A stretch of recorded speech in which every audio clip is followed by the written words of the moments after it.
So this is kind of out of the blue, but I've been cleaning my house all day and it made me think that I know a lot of people who are about to graduate and might find cleaning tips helpful for their house or apartment, even if you've already been living on your own for a while. I've developed a set of products for myself that I just like to use for everything. They're really cheap, they're environmentally friendly, they don't involve a lot of chemicals, so they're safe. And you only have to use like 3 or 4 of them for pretty much everything in your house. And I just really wanted to talk about cleaning our houses because I really enjoy cleaning, so I thought I'd share this with my friends. Okay, so obviously you want dish soap. A lot of people prefer Dawn for getting stains out, but I think that this works perfectly fine. Vinegar is disinfecting. Distilled white is important. I think the apple cider vinegar leaves a weird smell, or any other type of vinegar, so just use distilled white, and it's cheaper. Baking soda is good for getting smells out of things, but doesn't disinfect. The only thing I don't have pictured here is hydrogen peroxide, which I don't have any right now, but it's really also useful for disinfecting and getting stains out of things. You can also use club soda instead of hydrogen peroxide, but it won't disinfect. It'll only get stains out. And then it's also good to have some essential oils. I keep tea tree and I use it for lots of things, but this brand on Amazon is a good price, Essential Oil Labs. And it's pure, it's not cut with other oils. And then you can have like a citrus or whatever is your favorite essential oil. A little bottle goes a long way. As far as using vinegar for an all-purpose cleaner, I took an old 409 bottle, which I don't use 409 anymore because it is really harsh, but I fill it halfway with vinegar, halfway with water, and then I put about 10 to 15 drops of tea tree oil, which helps with the disinfecting power and gives it a little bit of a nicer smell, and that's what essential oils are for. In this case, you can just put like 10 drops in your cleaners. It'll make them smell good. I also use baking soda to get rid of coffee stains or like stains that have been sitting on the counter for a long time. You just take a little baking soda, sprinkle it on the counter, and a little bit of water on a sponge and scrub it in, and it works just like a magic sponge. It works really, really well, and it can work in your bathroom as well if you have, lime or like pink stains in the tub or anything. When I'm using my all-purpose cleaner, I use rags that are reusable, just because it saves a lot of money and it's better for the environment. We have paper towels, but I use them sparingly just to clean the bathroom or really grimy messes. And these are great just because you can shake them out into the trash and then fold them and use them until they need to be washed. And when they need to be washed, I'll put them in another bucket, which I keep in the utility closet. I'll just soak them in a mixture of hot water and vinegar in a little bucket, and then I'll add them to my load of towels and wash them all on hot. This is what I use to clean mirrors and dusty things. If the mirror is really dirty, you can always like spray it with your all-purpose cleaner first and then wipe it really well with the regular washcloth. But then this will take off the remaining streaks if you rub hard enough, and then you don't have to use disposable products. And you can also just wash these with the other towels like I was talking about. Now these two things together can also clean the bathroom. If there are stains, like I said, you can use baking soda to buff them out. And I use the vinegar to clean even the toilet because it is very disinfecting, especially with the tea tree oil added. You can pour like a cup of vinegar into your toilet and then another cup of baking soda, let it sit for 10 minutes, it'll fizz, it'll work just like the bleach toilet bowl cleaner that you can buy at the store. You can also use baking soda to deodorize your carpet. So if you have like smells from your pets or feet or whatever, just sprinkle it on like a pretty good layer, vacuum it up after at least 2 hours of letting it sit, and it should smell better. If you get a stain on your carpet, you can use hydrogen peroxide in a spray bottle or just carefully poured onto the stain. You can also use club soda for this, obviously. They both have a bubbling effect which helps remove the stain. And then just let it sit for like, I don't know, 10 minutes and then dab it up with a cloth. Now we're in my laundry room. As far as laundry goes, this can be used to get smells out. So you can put a fourth to a whole cup or even a little more depending on how big your load is into your laundry just like normal. For mine it's a top loader, so I just put it directly in and then start the wash with the soap and everything. And it gets smells out, and especially works if you let it sit. So while it's in the middle of the washing cycle, you can just push the button in or however your washing machine works, and that'll stop it and it'll sit and soak. So do that for like 10 minutes and then start it again and it'll finish, and it will help if you have really stubborn like smells in your clothing or anything. And I also do that for towels because it prevents mildew. Oh yeah, and also as far as how I do my laundry, we don't have enough whites to make a full load of whites, so I just try to avoid buying white clothes altogether. But if you're not too invested in having your white clothing be perfectly stark white, you can wash it with light colors. Unless it's yellow, then you should put yellow in with colors. And I do all of the lighter colors on warm or cold, but usually on cold to save energy.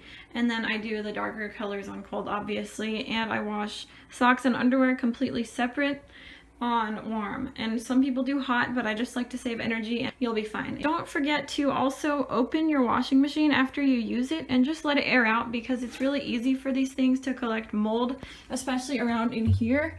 And I have before used bleach, even though I don't enjoy using harsh chemicals. I have used bleach to clean the inside around the rim, because that helps prevent mold from getting in there, and it does need to be cleaned every once in a while. The other two kinds of laundry that you'll likely be washing are towels and bedding. I do towels on hot and I do bedding on warm. You can do your bedding on hot if it's white or a light color, but I do ours on warm because it's bright blue and I don't want the color to fade too much. You definitely want to put vinegar in with both of those things to help kill off dust mites or mildew that might form in towels, especially because of how thick they are. As for cleaning the inside of the washing machine, you can either use bleach or vinegar. Run it on a hot normal cycle with about 2 or a cup or so of either of those things, and then use some of that mixture of water and bleach or vinegar to wipe around inside the rim. Now this part is unglorious, but I do have a cat and we keep the system kind of simple. So we just have this one with a raised rim so that the cat can't get litter out, but she does anyways. So I just sweep it up regularly. And then we use an old litter box with a lid as kind of like a genie, I guess you could call it, for the dirty stuff. And then the scoop goes in a bucket right next to it. Since we're talking about pets, this thing is extremely useful. I at first didn't know how to use this and I thought it was a piece of crap, but it's actually great. So you just basically squeegee up anything, and this works better in my opinion than the squeegee. At first I thought it was supposed to collect the hair, so I thought it wasn't working, but really you're just supposed to use it to gather it all up into one spot and then you can grab it. So I already did that today, so there's not a lot of hair on here, but basically for the cat's bed I just do it all in one direction to the same spot, and then all the hair will end up right here and you can just grab it, roll it up, and throw it away. And the cat does shed a little bit more now that it's getting warmer out, so this has really been helpful.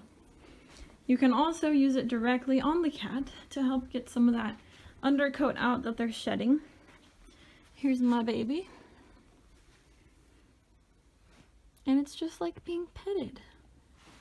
So she doesn't mind. So as you can maybe not see that easily, all the little loose hairs ended up right here, so I just kind of grab them softly. Also, it's important to know if you have pets that vinegar and essential oils are kind of toxic to the animals if they're left to sit and the animal can go and breathe them in, or if you spray them directly near the animals. So you don't have to lock them in another room while you're cleaning or anything, but just make sure you wipe them up right away and that they're not being sprayed near the animals. Where dish soap comes in is getting stains out of clothing, especially grease stains. I'll use a mixture of vinegar and dish soap, just equal parts, in a small dish. And I'll just take this toothbrush. Say this is a piece of clothing and I wanted to get this brown stain out. I would just dip it in and rub it in a little bit for like 10 seconds, let it sit for 10 minutes to 30 minutes, and then wash it like normal with my other clothes. And dish soap really works to break up the grease and get it out. Dawn might work better for grease stains that are really severe though. As far as other laundry stains go, there are different kinds of things and different temperatures that you should use to get different stains out. So this, when you use this to remove a grease stain, you should wash it on the hottest possible temperature that you can. But don't do it too hot. I know that sounds weird, but don't do it too hot because it could set the stain too. On the other hand, you can use boiling water to remove stains from white. So if there's something white and it gets any sort of stain on it, the best thing you can do is get hydrogen peroxide, baking soda, and make a little paste out of it and rub it onto the stain with the toothbrush or whatever, and then let it sit for 10 minutes, and then I would take boiling water from the stove and pour it through that stain over the sink, and it will usually remove anything from blood to dirt to whatever. and it works just amazingly because it has kind of bleaching properties. As far as sugar or coffee stains, because I do work at a coffee shop, I always just use the same mixture of vinegar and dish soap and rub it in with a toothbrush. Let it sit for 10 minutes before I wash it as normal. You can even wash it on cold and it'll get most of these stains out, like dirt, coffee, sugar. As long as they're somewhat fresh. It's always better to catch your stains right after they happen and wash them with the treatment on the first time the stain happens rather than doing it when it's set in. But you're not necessarily doomed when it is set in. You can still use these things, and especially hydrogen peroxide if it's a set-in stain. Now for blood, like on your sheets or your pillowcases or anything, definitely the trickier stained, people have a tough time with that one. But you can definitely get even old blood out of things with hydrogen peroxide and baking soda. Weirdly enough, if it's a set-in stain, you rub it with an ice cube for a really long time and the stain will start to go away. Wash it as normal. Maybe even put some more of that baking soda and hydrogen peroxide on the stain before you wash it to ensure that there's no residue left. So I think that was it. I'll probably think of more things that I forgot to mention later. But I hope this helped some of my fellow college graduate friends.